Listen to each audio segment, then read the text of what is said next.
And I'd like to go more into a video field, but it just doesn't seem like the market's big enough to support me yet. Although I'm keeping my fingers crossed. They're not exactly cheap to make, are they? Well, they're not cheap to make, and they're a little bit harder to distribute. You know, like a lot of people would rather buy an album or a CD than a video. Right. You know, even though everybody's got VCRs and they rent them. Not too many people buy them, I guess. Yeah. Luz? Yeah, what about, I wanted to ask you the question, the big C question about censorship. Have you had any problems with that, with your videos or with your records, covers? Yeah, I mean, we actually are being censored in Boston by, you know, the big college radio station here.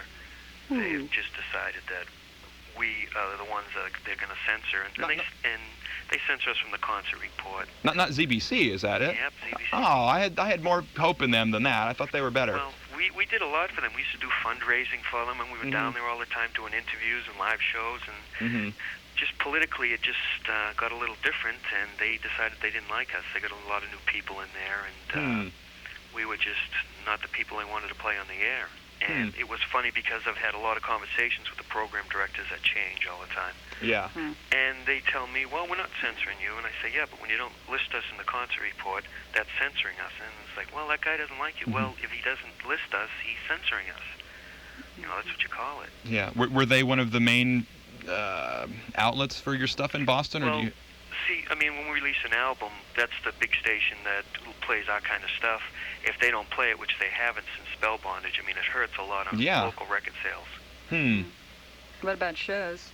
Yeah, well, shows, we did, what did they have? At Ground Zero, they had a big, I don't know if you read about it, they had a big fiesta there where they had all the Wax Trax bands coming and everything.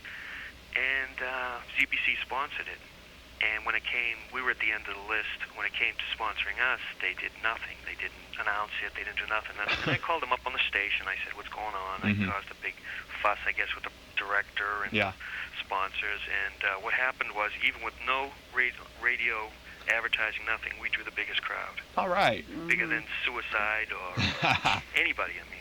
Yeah. Great to see that big crowd there. Yeah. Are you pretty happy with with the Boston people as far as reacting to your stuff? Do you feel good being there? Yeah, I mean, we have a lot of fans here and a lot in New York and Texas, but we want to get to other places, you know.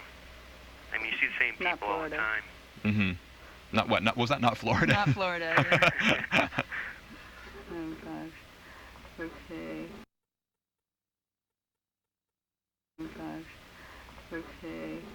Well, let's see. I also want to ask you about just currently what you're intrigued by, interested in musically right now that's going on. It's hard for me to pinpoint things like that down. I mean, I like some of the stuff that's on Wax Trax. I like some of the obscure stuff I buy from RRR. There's just nothing I can say, well, I like everything this guy's doing or everything this band is doing. I can't pinpoint it down that much. Were you going after any particular kind of, I hate to say, dance groove on Sleeper Forever Hold Your Peace? Because it certainly, I mean, a lot of the tracks on there really do have that kind of appeal. Well, one of the new guys we have in the band, he's from the Soviet Union. His name is Arthur.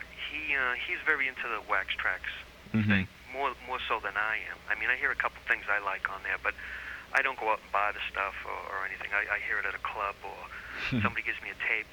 But he's really fascinated with it, and he was the influence on bringing those drum programs in. He played a couple things, and I said, yeah, I could work with that.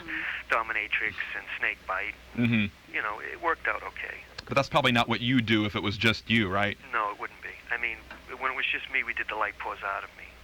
I mean, that was what we worked on first, and then the Wax Trax influence stuff came in. And even the Jonathan Briley cut was done before the Wax Trax stuff, so you could have seen how it wouldn't have been as danceable without that in there. I noticed that you actually mentioned Wax Trax on the Submit to Desire credits.